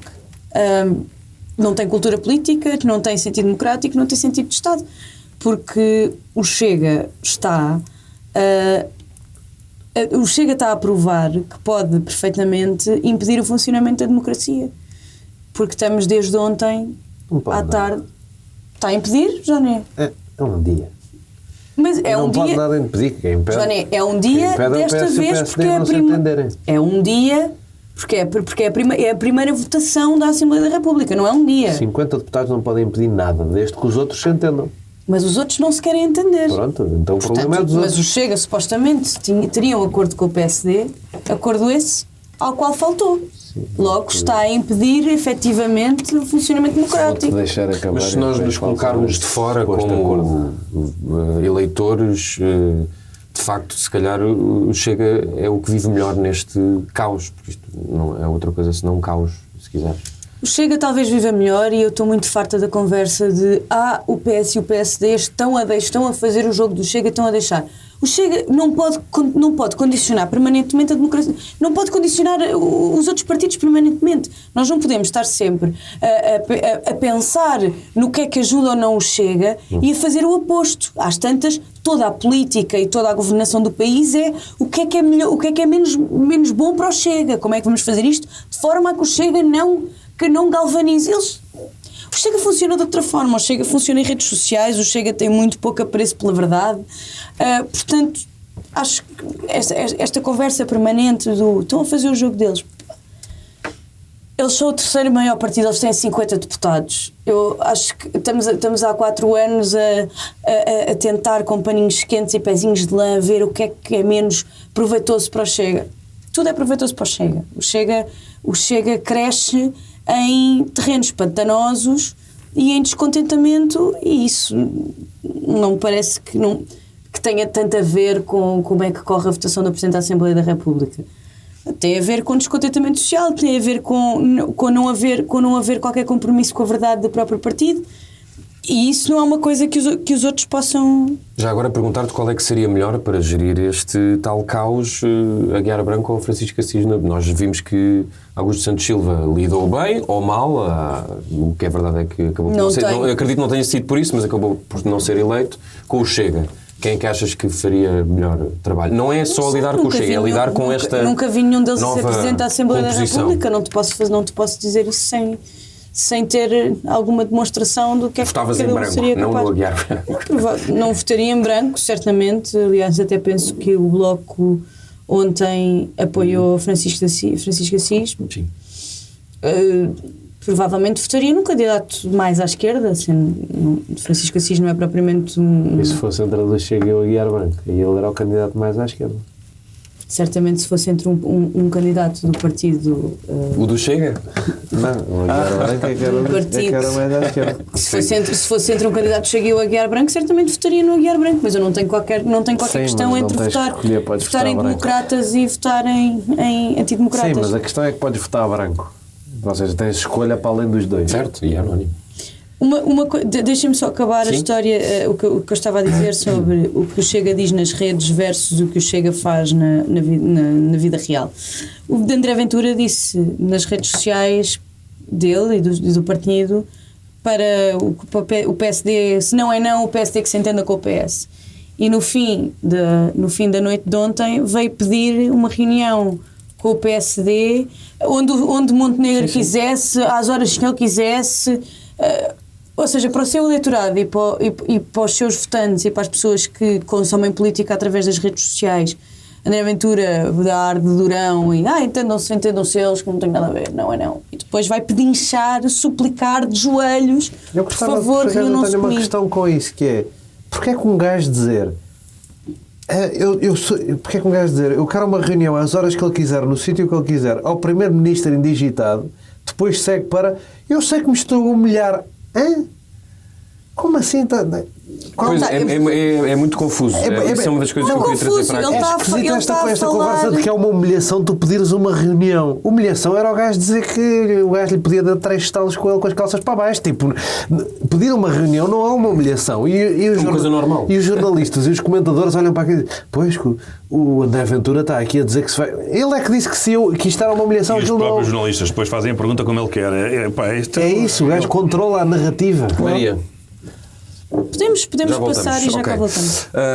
E sim, isso também a nível da comunicação social eu queria passar por aí, porque ontem, Zé Pedro, tu estavas a dizer que estiveste em viagem e não viste, mas eu perdi algum tempo a ver, e se eu já achava que em direto, ou seja, nas televisões é muito difícil lidar com André Ventura, acho que agora está a ser mesmo impossível, e acho que os jornalistas estão a ir completamente atrás. Aliás, ontem notou-se, ele é sempre muito simpático com os jornalistas até ao ponto em que se começa a fartar. E os jornalistas também depois começam-se a fartar. Tu és um veterano de André Ventura. Vale a pena aqui o teu é verdade, sim. E, portanto, isto para te perguntar, este crescimento substancial de 12 para 50 deputados pode ser a sina do André Ventura? O que tu viste ontem beneficia mais André Ventura ou prejudica? Porque nós já sabemos que ele de dia diz uma coisa e à noite diz outra, e há muita gente que diz que o PSD foi comido neste caso, mas eu não sei se de facto esta grande exposição à importância e ao poder que André Ventura pode ter não pode ser uma cruz no seu legado, ainda curto. Eu acho que é. Acho que é porque eu sigo completamente... Aliás, eu mantenho a teoria, sobretudo desde o dia das eleições, desde o dia em que se conheceram os resultados. Eu acho que Ventura está metido num problema. Acho que por isso é que ele está tão nervoso. Ele percebe que é um one shot. Percebe que pode ser completamente passado ao lado e está nervosíssimo. Depois faz sempre aqueles teatros dele, sim, à volta, à imprensa e tudo isso, genericamente, deixa-se enredar naquelas narrativas, não gosto da expressão, mas todas dele. Eu quando digo isto eu não tenho uma solução, eu só sei que o que está a ser feito, já sabíamos que era complicado, agora torna-se mais complicado. Fazem as perguntas que eles querem, eu ouvi essas, eu estive em viagem durante o dia, à noite apanhei tudo, e vi essa parte em que o jornalista lhe pergunta, mas não acha que se está a humilhar? Quando ele está há dias a dizer que não se importa de se humilhar. Portanto, esta é a pergunta mais estúpida que um jornalista pode fazer a um populista, porque ele vai agarrar aquilo e dizer imediatamente: eu não quero pensar em mim, eu quero pensar no país. Pois. Isto é a resposta mais fácil, não é? Para um populista. Portanto, assim, era preciso que à volta tivesse um bocadinho pessoas mais perspicazes. Agora, eu acho que Ventura está a arrebentar de nervos. E isso tem a ver com esta ideia, sendo que eu acho que o PSD cometeu o seu primeiro erro neste tempo todo, não um erro crasso e grave e responsabilidade total dele, não acho que seja isso. Aliás, feita a questão aqui do Ventura, se me permite, eu agora, porque eu ontem acho que, eu penso que ontem, durante o dia, estiveram todos mal, mas é que eu tive a analisar um a um e estiveram todos mal. Acho engraçado esta luta pelo Presidente da Mesa, quando o Presidente da Mesa, nos próximos 6 meses, não sei se sabemos se será 6 meses, será 10 anos. É o gajo mais infernizado. Ele vai enlouquecer. Ele sai de lá para tomar pastilhas e ficar internado num asilo para o resto da vida. Não sei se é o pior trabalho do país nos próximos anos. Quem é que deseja assim tanto? Portanto, eu ontem até pensava... O próprio Aguiar Branco retirou-se a meio. Ele retirou-se, depois voltou. Ainda pensou eu não sei se ele se retirou, se o Miranda Sarmento... Pois, também não sabemos. O Miranda Sarmento também só anda a fazer asneira. Mas... sério, o Miranda Sarmento... Também outra coisa não era de esperar. Mas é engraçado porque eu teria dito logo no lugar de Montenegro, pelo amor de Deus, Francisco Assis, porque isso isto é tudo teu. Porque vai ter problema, vai ter que andar aos gritos, vai ter que ser um partido rabugento, qualquer coisa que diga aos outros, o Ventura vai ter que dizer ao Assis: estás a pronunciar o PS e não o PSD. Ou seja, terem o Presidente da Assembleia, Francisco Assis, era o melhor que podia ter acontecido ao PSD. Não interessa agora isso. Interessa que... Não podes perder, não é? Não podes perder. Não, era uma simpatia. É aquelas coisas da política, não podes perder. Não podes perder, mas era uma simpatia. Era pá, também tens que dar a mim, eu dou-te a ti, mas dava-lhe um presente envenenadíssimo que é a mesa da Assembleia. Tinha sido brilhante se eles tivessem dito assim: pediam ao Medina e aquela fosse para a Mariana Vieira da Silva, não sei o que, uma reunião para o grupo deles, o grupo da direita do PS, e dizer assim: agora vocês não querem indicar o Assis e votamos nós e vocês? Pronto, uma coisa Isso é que era uma jogada. Mas então, partiam o PNS ao meio antes dele entrar. Temos ainda 15 minutos. Porquê é que o PSD se portou assim tão mal neste? Não, eu acho que o PSD não acautelou ao início como devia. Como é que não é possível acautelar? Era porque eu acho que devia ter tido. Eu sou defensor da teoria de fazer do Chega um partido pária. Acho que não se deve fazer do seu eleitorado pária, mas nem não pouco foi mais isso ou menos. que aconteceu ontem. Por isso é que eu estou a dizer que acho que foi um erro. Se eu digo uma coisa, se eles fazem outra, tem que dizer. Se eu dissesse que eles estavam certos, não, eles é que estão errados. Certo. Portanto, ao não ter feito logo a ligação com quem devia ter feito a ligação, e ter feito aquela coisa de telefonemas para todos a dizer, olha, sim senhor, eu aprovo os vossos os vice-presidentes, os proponentes, vou e aproveito e o nosso vai ser este, o presidente. Mas acho que foi isso que aconteceu. Foi isto que aconteceu. Sim, mas o PSD disse, eu aprovo como fez em 2022. Não foi só. A Ventura é que diz que não, porque não depois foi o Nuno só. Melo apareceu a dizer que não havia acordo. Isso, e não havia. Pois, é que não há acordo. Eles comunicaram que estavam, sim senhora, de acordo com a escolha que esses partidos, esses são 4, não é? Sim. 4 no total. Eles estariam de acordo com as escolhas deles e que o candidato deles era a Guia Branco. Portanto, mas isto não é um acordo de facto. O Ventura depois faz o que faz, vai à televisão dizer que há um acordo, porque se queria aproveitar e porque está muito nervoso. Relevante. Está muito nervoso porque ele sabe esta teoria do partido pária. É porque os 50 deputados. Eu não me canso de dizer esta merda. Os 50 deputados podem não valer nada. E ele sabe isto. É que os 50 deputados podem não valer nada. E ele está doido. Toda a gente, então os apoiantes dele, que eu respeito imenso, mas estão todos com a basófia, mas não percebem que com alguma tática política ao centro dos moderados, dos partidos democráticos, os 50 podem não valer nada. Mas ele neste momento não tem medo nenhum de ir a eleições, não é? As pessoas podem castigá-lo, PS e PSD, pelo centrão se juntar. É isso que ele também está a jogar, não é? Ele quererá as eleições o mais depressa possível, porque ele sabe que quanto mais tempo passar, e basta que... Para mim são 3 vetores: composição do governo, programa e orçamento. Se o PSD tiver sucesso nestes 3, o balão, já disse isto várias vezes, é a minha opinião, logo se vê, o balão do Chega esvazia-se em 3 tempos. Mas eu tenho que avançar só porque como eu acho que são todos mal. O PS, Pedro Nuno Santos prometeu que não fazia tática, foi a primeira coisa que fez. Prometeu que não fazia tática, mas assim que viu ali uma oportunidade, criou logo uma armadilha. E eu te respondi, não criou nada de armadilha, porque o PSD é que retirou. Como quem diz, o PS até foi propor um candidato, vê lá tu que bons que eles são. Não, o que o Brilhante Dias disse foi, como descobrimos um acordo secreto entre o PSD e o Chega... Uma coligação negativa, não foi um acordo secreto. Não, Brilhante Dias diz que há um acordo à direita, PSD, Chega. E que, portanto, apresentavam candidatos. Isto é tática pura, daquela Jota, não é? Por isso é que aquele Parlamento ontem parecia uma RGA, uma região de alunos. Ou então de uma juventude partidária. E, portanto, Pedro Nuno Santos prometeu uma coisa à primeira oportunidade, tática das piores. O Ventura já falámos. O Bloco é a mesma coisa. O Bloco tem o seguinte comentário que eu queria vos dizer. Marina Mortágua, fica muito claro que a barreira que o PSD prometeu criar face ao Chega, afinal está cheia de exceções. Alguém viu isto? Alguém viu? Então não viu? Qual é que é a exceção? A exceção foi o que o PSD deixou que o Ventura desse a entender. Desculpa, mas o Montenegro não pode ser responsável pela falta de ética de Ventura e que diz coisas que não se passaram. Ventura veio dizer, há um acordo, quando não houve. Não é assim que funciona.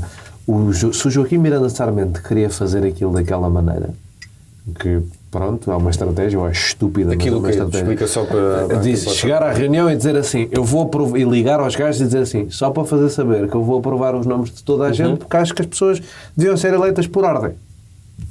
Isto foi o que foi dito. E o Ventura, e nesse segundo em que ele diz isso a alguém, tem que dizer ao expresso. Logo. Se ele não diz ao expresso, dá 5 minutos ao Ventura para ir convocar uma conferência de imprensa a dizer eu fiz um acordo com o Joaquim Miranda Sarmento. Mas como é que tu ligas isso à tese? Porque esta tese de Marina Mortágua era a tese... Acabei, não vais perceber como é que eu ligo. Então ligo. Mas pronto, se o Ventura depois diz há um acordo e depois o Paulo Rangel diz não há bem um acordo e depois o Nuno Melo diz não há bem um acordo, dá espaço à esquerda para dizer se calhar foram falar e há um acordo. Se houvesse o facto de que não havia acordo de início, a esquerda, estão a escolher, o Brilhante Dias até tem uma frase hilariante que é há um acordo, há claramente um acordo entre o PSD e o Chega, isto é de manhã, claramente um acordo entre o PSD e o Chega, e eu não tenho razões para duvidar das declarações do líder do Chega. Que é uma frase isolada extraordinária, não é? Tu podes acusá-los disso, tipo, eles estão a acreditar claro que é isso cinicamente no André Ventura, quando o André Ventura não é uma pessoa para se acreditar. Vão aproveitar esse mas quem se põe nesse papel, ao não fazer a fuga de informação, ao deixar o Ventura fazer a conferência de imprensa, quem se põe nesse papel é o PSD. Certo. Quem tem culpa é o PSD. Eu não concordo nada com isso. E não concordo por uma razão muito simples. Se há um gajo a poluir a política com más práticas, eu não vou embarcar nas mesmas más práticas. Então não fales com ele. Não, mas é que aqui... Não lhe dirijas a palavra. É que a tese, mas essa tem a tese do Partido Pária, mas aqui a questão é que isso é muito diferente de se dizer que afinal há exceções, ou que foi a teoria também de Pedro Nuno Santos de manhã, que eles afinal estão todos coligados. Tu ficas sempre muito surpreendido quando os políticos fazem política. Mas eu não estou. Mas há política e política. Há baixa política, política de Jota, política de intriga, política isso, e há política. Eu acho que esta política de estarem todos... Porque isto foi o que se passou na campanha. Na campanha, o que é que veio dizer a Ventura? Temos um acordo. O que é que foram todos dizer? Estão a ver, tem um acordo. Ontem passou-se exatamente o mesmo. Claro. Isto é política. Isto são palhaços, vocês descobrem com todo o respeito. Isto é uma cambada de miúdos num Parlamento que não tem responsabilidade nenhuma deles. Por isso, eu tenho que continuar a minha lista. Estão todos ali a brincar, que eu acho que é uma brincadeira. E alguns vieram dizer isto, mas depois fazem o mesmo. Portanto, deixem-me continuar. Iniciativa Liberal. A Iniciativa Liberal andou meses a pedir a admissão de toda a gente. E ontem eram os maiores responsáveis do mundo. E adultos. Então a expressão adulto na sala. Eu estou para ver quem é o adulto na sala. A Iniciativa Liberal teve... qualquer governante cometia o mínimo lapso e aparecia Rui Rocha a pedir a admissão dele. Ontem eram, afinal, os grandes responsáveis. Não! São fator de instabilidade. Rui Tavares aparece à noite a dizer uma coisa que eu ainda estou para perceber. Se calhar vão dizer que é político a fazer política. A dizer que gostava que a Guiá Break lhe tivesse de dizer como é que espera fazer o seu mandato e como é que perfeitamente legítimo. Mas eu não acho. Como é que tenciona fazer relativamente ao discurso de ódio? A tal superioridade moral, que é quem sabe o que é um discurso de ódio. É este, eu desconfio que tu não saibas. Vem-me aqui dizer para ver se eu te avalio. Isto não faz nenhum sentido porque nunca foi isso. Tu nunca tiveste um programa de mesa da Assembleia da República. Isto é uma coisa que não existe porque é um trabalho administrativo. Há um regimento para cumprir. Nunca ninguém lá foi dizer, olhem, não há campanhas para a mesa da Assembleia da República. E, portanto, Rui Tavares aparece à noite com aquele lá. Eu pergunto se ele ouviu o que é que a CIS ia ver. Mas não, ele acha que a CIS já é com certeza, vai calar o ódio e a Guiá Branco tem dúvidas. Se calhar falaram. Este moralismo... Não, a CIS falou com ele. Mas ele não disse isso, porque senão, a partir do momento em que ele nos disse que a Guiá Branco não lhe tinha explicado, tinha que nos ter explicado. Porque a CIS disse-me que faria assim, assado. Fazia falta um jornalista. Quando ainda não são... Mas estava lá os jornalistas, isto foi na conferência. Sim, fazia falta... Mas isto não são critérios objetivos, porque esta coisa de como é que eu vou fazer relativamente ao discurso de ódio das duas, uma Guiá Branco dizia, eu deixo falar toda a gente e dizer tudo. Portanto, não há um critério que é objetivo. Portanto, o que Rui Tavares vem dizer, mais uma vez, para mim, é a minha opinião, coloca sempre aquele entendimento... democracias avançadas essa campanha existe, de como é que eu vou exercer o meu mandato nesta função administrativa. Isso existe para Speaker, por exemplo, no Reino Unido. Não acho isso nada mal. Achava isso uma boa mudança de prática. Mas está bem. Tu podes mudar. Quando não muda, não podes fazer um discurso... Ele é um partido novo. E sendo certo que, a meu ver, não acho que fazia sentido 2 ou 3 dias de campanha para a mesa da Assembleia da República. Não é 2 ou 3 dias de campanha, é fazeres um discurso antes. Ou falares com as pessoas. Mas isso eles falam. Ele não falou. Não, o que ele se queixa é que foi lá apresentar cumprimentos e tudo isso. Rui Tavares perguntou-lhe: Sr. Deputado, o que é que o senhor vai fazer relativamente a discurso de ódio? Ele disse que não. Então tinha que nos ter dito. Eu perguntei à Guiá Branco que ele não me respondeu. O que ele disse foi que não sabe, porque a Guiá Branco não se apresentou e não disse o que faria. José, falta o PAN. O CDS, pronto, tinha aqui uma coisa, mas já falámos, portanto fica. O PAN é a mesma coisa. O PAN também veio com a questão da responsabilidade. Mais um adulto, eram vários adultos na sala. O que acontece com o PAN? O PAN é um partido tão pequenino que já teve dissidências, tem processos judiciais, tem acusações contra uma deputada. É um salsifrete descomunal. Ninguém consegue saber ao certo o que é aquele partido, em termos ideológicos, em termos do que defende, porque a maioria vai com as outras e aparece ali a dizer que estes são todos uns estes, uns aqueles, quando o próprio partido, para mim, pelo menos para mim, enquanto eleitor, não oferece qualquer tipo de segurança. E para terminar, tinha aqui mais, mas tenho que terminar com o próprio António Filipe, porque fiquei um bocadinho desagradado com esta malta toda a apoiar o António Filipe, porque tem as coisas, têm todas muita graça, mas num país que está completamente ao lado da Ucrânia, num país que está a gastar dinheiro e não é pouco, e vai ter que gastar ainda mais com a Ucrânia. Termos ali à frente, mesmo que seja num trabalho interino, mesmo que seja num trabalho mas seja como for, mas muita gente está a dizer que, olha, até podia lá ficar. Eu acho que é uma piada sem graça alguma, porque as coisas que ele disse no Twitter, ele aliás bloqueou-me, o Presidente da Assembleia da República atualmente tem-me bloqueado, e eu só respondi, não o ofendi, nem o acusei de nada, mas ele não gostou do contraditório. O que ele disse na altura da guerra, a meu ver, não vou dizer criminoso, porque então teria a achar que a opinião, podia haver um delito na opinião, mas em termos de quem tem que ser a segunda figura do Estado português, é um bocado patético. Muito bem, já estamos mesmo quase sem tempo. Joné, é a tua vez. Pedro Frazão disse, não é não, então. Responde-me esta pergunta. Eu concordo com o Pedro Frazão. Eu não lhe dirigi a palavra nunca. Acho que o disparate máximo do PSD é querer... Não houve coisa mais estúpida que o PSD tivesse feito do que dizer que elegia o Diogo Pacheco de Amorim, mesmo sem saber se ele era o candidato ou não. Diogo Pacheco de Amorim é uma pessoa, tal como as posições do António Filipe sobre a guerra da Ucrânia, abjeta, que não devia estar na Assembleia da República e está por provocação. O facto de ele ser deputado e ser candidato à Assembleia da República é uma provocação, uma provocação de regime. E quando as pessoas dizem, mas se fosse das FP25, o Bloco candidatou o gajo das FP25 a uma junta de freguesia no Seixal, ou o que é que foi aquela merda. Se o Bloco alguma vez candidatasse uma pessoa que tinha sido das FP25, mesmo da organização política da coisa, nem tinha posto bomba nenhuma, nós não sabemos, não foi investigado, era o fim do mundo, não é? Mas pronto, para as FP25 é sempre o fim do mundo e para o MDLP é na boa, e o Judice vai à televisão e é porreiro, porque é um gajo, pronto, que tem um escritório simpático e não sei o quê. Eu acho isto uma vergonha, a sério. Acho que a normalização que se faz do Diogo Pacheco de Amorim, que é um gajo, uma criatura do subsolo, um gajo, um assessor de merda do CDS, do Manuel Monteiro, que foram repescar ao fim do casco do Estado Novo, é um gajo que não pode nunca exercer uma função de Estado em Portugal. E eu até agora ando com esta conversa, o Ricardo Costa anda com esta conversa de Nelson Mandela, de que quando Portugal fez a transição, sim, que Mário Soares perdoou as pessoas, enterrou-se esse assunto e as pessoas foram integradas na democracia. É verdade, as pessoas podem continuar a viver em sociedade. Mas se calhar convenhamos que o Marchal Spínola não é o Diogo Pacheco de Amorim. Se calhar o Marchal Spínola é importante num momento para resolver uma coisa simbólica, mas não é um gajo estar a ser candidato a vice-presidente da Assembleia da República, que é uma coisa que mantenho para a incoerência máxima do Chega. Para que é que querem um motorista? Não são contratados, porra. Mas não é só um motorista, também ganham bem. Aquilo é um tacho puro. Ganham o dobro. Aquilo é um tacho puro, não serve para nada. Eu gostava até de propor, gostava que existisse a proposta de deixar de haver 4 vice-presidentes.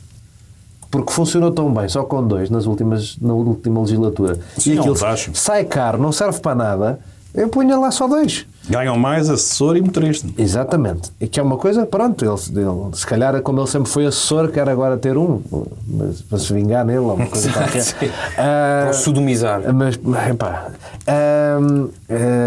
Mas para... Dei-te ideias. Que péssima imagem. Mas pronto, tenho a dizer que o PSD abrir essa porta é um disparate. Já foi um disparate na última legislatura. Já na última, o Miranda Sarmento mandou os deputados do PSD votar a favor do Diogo Pacheco de Amorim, e os deputados do PSD, como tinham alguma cabeça, mandaram-no à merda, porque é o que se faz ao Joaquim Miranda Sarmento. Era o outro gajo que, quanto mais rápido saísse da política, melhor, não está lá a fazer absolutamente nada.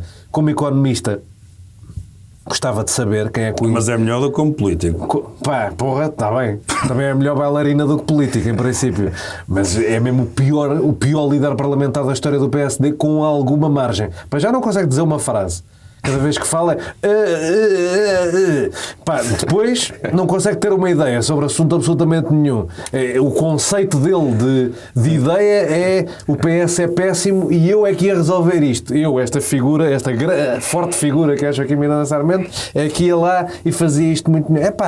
Eu juro que não consigo compreender como é... Olha, o Ventura chamava prostituta política ao PSD. Se tivesse direcionado precisamente ao Joaquim Miranda Sarmento, gajo que andou a fazer o programa do Rio e do Rangel ao mesmo tempo, gajo que andou a passar para fazer a moção do Montenegro quando o corpo do Rio ainda nem estava frio, apesar do Rio lhe ter feito a vida. O gajo não existia. Sim. Gajo que vai apoiar o Montenegro e não dá uma palavra à pessoa que está a concorrer contra ele, que é uma das primeiras pessoas que o apoia na política.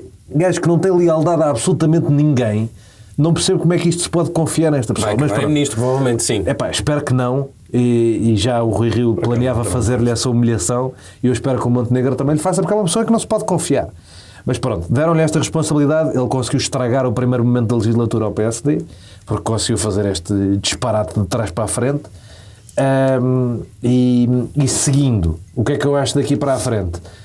Idealmente nós éramos como os ingleses e agora a malta dizia assim, pronto, agora passa para a maioria simples. Tipo, não dá para passar com a maioria absoluta, revê-se a regra, mas como somos um país terceiro mundista nesse aspecto, todos os nossos procedimentos estão escritos na Constituição e, portanto, não há maneira de um gajo conseguir mudar as regras de um Parlamento sem ter que mudar a Constituição. Mas tendo que haver uma maioria, vai ter que haver um entendimento entre o PS e o PSD, que não seria necessário se o PSD não tivesse dirigido a palavra ao Chega. Se o PSD tivesse dito, eu vou apresentar este candidato, espero aprovar o candidato do Partido Socialista aos microfones, e até dizia assim, espero aprovar do Partido Socialista e da Iniciativa Liberal, exclui ao Chega. A questão do Partido Socialista para não aprovar o candidato do PSD é que o Partido Socialista não quer aprovar o candidato do Chega. Então está a usar como vantagem em relação ao PSD poder chumbar o candidato do PSD para o PSD tirar os votos que quer dar ao Pacheco de Amorim. Parece-me uma estratégia, tendo em conta que a opinião dos gajos não me parece tática, parece-me tipo convicção. Já na última legislatura, os gajos quiseram fazer isso, que é, por nós o Chega não tem um vice-presidente da Assembleia porque é um partido antidemocrático. Eu, por acaso, concordo. Eu também. Em princípio, acho lógico que eles usem a posição que têm, de serem o maior grupo parlamentar igual ao PSD, para dizerem isto acontece se eu quiser, se eu não quiser não acontece. Não se resolveu assim, foi pena, foi um disparate, foi um péssimo primeiro momento para a legislatura. Vamos ver como é que acontece, sendo que eu acho que nem Pedro Nuno Santos nem Ventura estão bem a ver o filme, porque mesmo que isto dure uma data de tempo, quem está seguro é o Primeiro-Ministro indigitado. Quem está tranquilo é o Primeiro-Ministro indigitado. Quem vai poder dizer... Ontem nem sequer falou. Quem vai poder dizer deixem-me governar, porra, é o Primeiro-Ministro indigitado. Muito bem. Não sei até quando é que Ventura também não fez este filme todo para atrapalhar a composição do governo, porque há muitas pessoas que devem estar para dizer sim, e tu, quando tu vês esta cena toda, claro. Acho que é um fator que ajuda o Ventura a armar a barraca, porque ele não quer que o governo seja bom, e quantas pessoas não estão em casa a pensar e viram aquilo e diziam, não me vou meter nisto. Eu também estou quase a armar a barraca, pois, porque ainda temos que ir mandar as pessoas a um sítio. Vamos lá. Vai, mas é para... Olá, sejam bem-vindos de volta à última parte do dia de reflexão. Eu nunca faço isto, mas devia fazer mais vezes. Maria, vais mandar as pessoas onde? Vou mandar as pessoas a concertos dos Capitão Fausto. Eu não tenho a certeza se ainda há bilhetes para alguns, mas eles têm 4 datas na Porta do Gesto para a semana, dia 2, 3, 4 e 5. Não tenho a certeza se... Eu acho que... Não sei se há. Ok. Podem pesquisar. E vou relembrar que os Delfins vão fazer o seu concerto de 40 anos de carreira, dia 6 de Abril, sábado, no meu Arena. Mudou de nome outra vez. Já foi, agora voltou a ser Míticos Arena. Delfins. Chamei aquilo para o Atlético e pronto. Sim, Míticos Delfins. Vou mandar as pessoas a um concerto que vai acontecer dia 29 de março no Coliseu, chamado José Afonso e as Gerações de Abril, em que Vitorino, Manuel Freire e Francisco Fanhais convidam cada um duas pessoas... Acho que vou ter que fazer um trabalho sobre isso. Vais? Bom. 2 pessoas para cantarem com eles. E também vou referir que estive em 3 coliseus do Sérgio Godinho na semana passada, 2 em Lisboa e 1 no Porto, e que é um espetáculo mesmo muito bonito e que vale muito a pena. E agora continuará a sua digressão. Não será da mesma forma, não terá os mesmos convidados, mas é uma versão do que aconteceu nos Coliseus. E em Abril estará dia 6 em Tomar, dia 12 em Pombal, dia 13 em Santarém, 19 em Samora Correia, 20 em Benavente, 24 em Évora, 25 em Lolé, 27 em Lousada e dia 28 em Lisboa, no Palácio Baldaio. Muito bem, eu vou primeiro mandar as pessoas a uma série que tem dos piores nomes de sempre, que é O Problema dos Três Corpos. Está na Netflix. É um nome terrível, mas é o nome de um livro e é o nome de uma teoria mesmo, científica. O que é esta série de 8 episódios, se não me engano? No fundo, cientistas estão a ser assassinados, contacto com extraterrestres que estão a vir, vão demorar 400 anos a chegar à Terra, e pronto, e alguns eventos estranhos que acontecem. Esta série é a segunda grande criação dos tipos que fizeram Guerra dos Tronos, e muita gente estava ansiosa com a estreia. Há muito boas críticas, outras não tão boas, mas acho que vale a pena espreitar, nem que seja para nos lembrarmos que um dia podemos de facto ser invadidos, não uns contra os outros, mas por aliens. Quem sabe, eu de facto depois de ver a série fiquei levemente com essa esperança, porque davam... Gostavas de uma invasão? Gostava de uma invasãozinha. Antes de continuares, deixa-me só dizer uma coisa. A imprensa começa a noticiar fumo branco por acordo com o PS e PSD para a partilha do mandato. Mandar as pessoas para recolhendo assim os votos de partilha de mandato de Presidente da Assembleia da República, tipo Europa. Recolhendo assim os votos de ambos os partidos. Muito bem, está cada vez mais interessante. Eu acho isso. Estamos a renovar a nossa democracia. Primeiros 2 anos a guiar branco, segundos 2 anos. Não, convém ser mês a mês, porque senão não vai dar. Segundas, terças, quartas a guiar branco. Francisco Assis nunca lá vai chegar. O acordo é esse, também já acontece no Parlamento Europeu, acontece noutros países, acontece... Sim, mas esta legislatura não vai durar 4 anos. Acontece em Israel em legislaturas que não duram 4 anos e depois os gajos, olha, trocam-se. E depois vou mandar as pessoas à exposição que eu fui ver, de Patti Smith e do Soundwalk Collective. Sim, Maria, eu estive muito próximo da Patti Smith, é verdade. Não falei com ela, pronto, eu não a entrevistei. Estive só no mesmo espaço e vi o concerto no... Já é mais do que algum tempo. Ela é uma senhora muito querida. Mas a exposição é sobre um trabalho que ela... Mas pronto. Não, mas Se ela te tivesse conhecido, teria posto isso à prova. Exato. Mas essa exposição tem por base um trabalho que ela fez com um grupo musical que basicamente trabalha com sons e fazem... Sim, não, mas... Os grupos musicais... Calma, não me deixaste acabar. O trabalho é sobre 3 poetas que Patti Smith e o senhor, um dos fundadores da banda, encontraram-se ocasionalmente num avião e ele estava a ler um livro sobre um poeta, começaram a falar e desenvolveram uma parceria que dura até hoje. Como eu estava a dizer, é sobre as viagens e a poesia de 3 poetas franceses, mas o que eu achei mesmo interessante e o que é interessante nesta exposição é que esse tal fundador, o Stephanie, exatamente, que do Soundwalk Collective fez uma série de viagens, ou seja, mapeou as viagens que estes poetas fizeram México, Índia e Etiópia, se não me engano, e trouxe de lá alguns materiais e foi gravar os sons dessas cidades e desses sítios para onde ele andou. Ele escalou os Himalaias e uma data de coisas.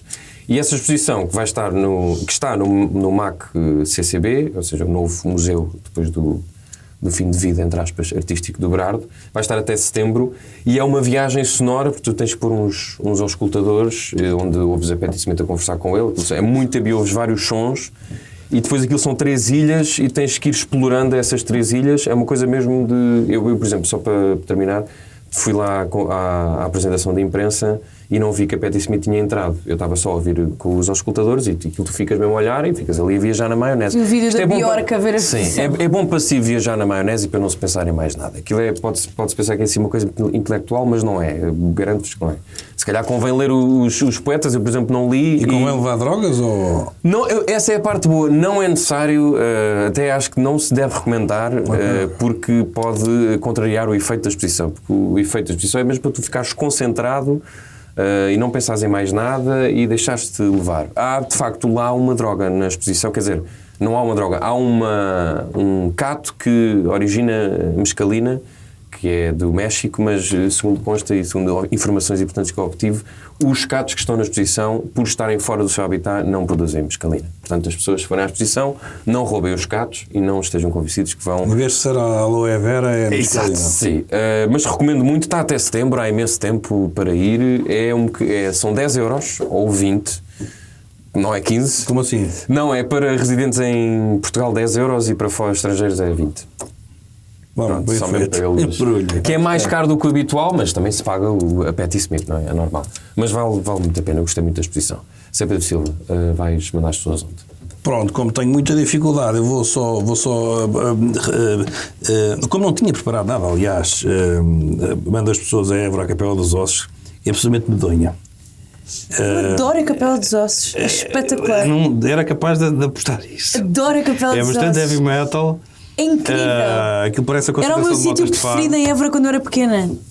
Pá, tu és muito estranho. Como é que estás a conseguir... E ao Templo Romano. Também ao Templo Romano, o Templo Romano, que erradamente se chamava, e há muitas pessoas que ainda chamam o Templo de Diana, mas, parecendo não, há uma infraestrutura pública neste país que tem 2023 anos, não é? Portanto, o João gosta de estar sempre a dizer as coisas boas, está sempre tudo a dizer mal, e a verdade é que aquilo é uma infraestrutura e mantém-se, enfim, intacta, quer dizer, ali com as quebras. Mas pronto. Foi feita logo no ano 0? Ano 1 depois de Cristo. E Não sabia que tinha sido assim com tanto... vê tu bem, há coisas que fazem e estão estragadas passado 10 anos e esta tem estes anos todos. Depois, uma recomendação gastronómica que eu gosto sempre de fazer, ao Moinho do Cotorto, lamento, mas é o nome do restaurante, também é Évora. E por último, o Oppenheimer, que já está no Showtime e que eu já estou a ver, apesar de ser um filme eu vejo sempre em série, porque adormeço e vou vendo, não sei em episódio, aliás, não sei em que episódio é que vou, mas estou a gostar. Em que episódio? É porque eu adormeço, eu vejo em episódios meus. Certo. Então se adormeces vais ter vários. Mas já comecei a ver há uns dias, só que entretanto, como temos agora este filme novo, eu ontem às 2 da manhã tinha canais de notícias ligados em vez de ter o Oppenheimer, não é? Bem, eu vou recomendar o livro A Revolução Antes da Revolução, do Luís Freitas Branco, que é uma pessoa que eu conheço há muitos anos e de quem eu gosto, portanto também vou pôr isso aqui como parte da equação para estar a recomendar. Mas pronto, a ideia é um livro sobre o ano de 1971, uma série de discos emblemáticos de Mário Branco, Sérgio Godinho, Adriano Correia de Oliveira ou Carlos Paredes e Zeca Afonso, que saíram nesse ano e que produziram uma revolução cultural em Portugal antes da revolução política. O livro é da Zigurates, está giro e eu recomendo. É um estudo que se deveria fazer, francamente, mais vezes. É olhar para a cultura para se perceber o país que se tem, mas enfim, não sei porque é que não há mais exemplos. Isso é um bom exemplo e ele é um belíssimo... Quer dizer, eu não sei se ele foi jornalista, mas ele escreve muito para... Pronto, era e continua a escrever, escreve muito bem. Por isso, é verdade. Subscreve essa recomendação. Nós, entretanto, vamos à nossa vida, enfim, vamos talvez para o Parlamento, ver se aquilo se decide ou não. Ouçam-nos e vejam-nos em todas as plataformas. Nós voltamos para a semana. Beijinhos e abraços, saudinha da boa. E agora digam adeus ao Francisco Assis e ao Aguiar Branco, a ver se eles também têm uma boa presidência partilhada da Assembleia da República. Adeus! Vai ser um de cada vez. Um de cada vez, pronto. Estamos ao mesmo tempo, sentados na mesma cadeira. Beijinhos. Um ao colo do outro. 1, 2, 3 e... No fim de uma semana neste mundo em turbilhão, sentamo-nos à mesa para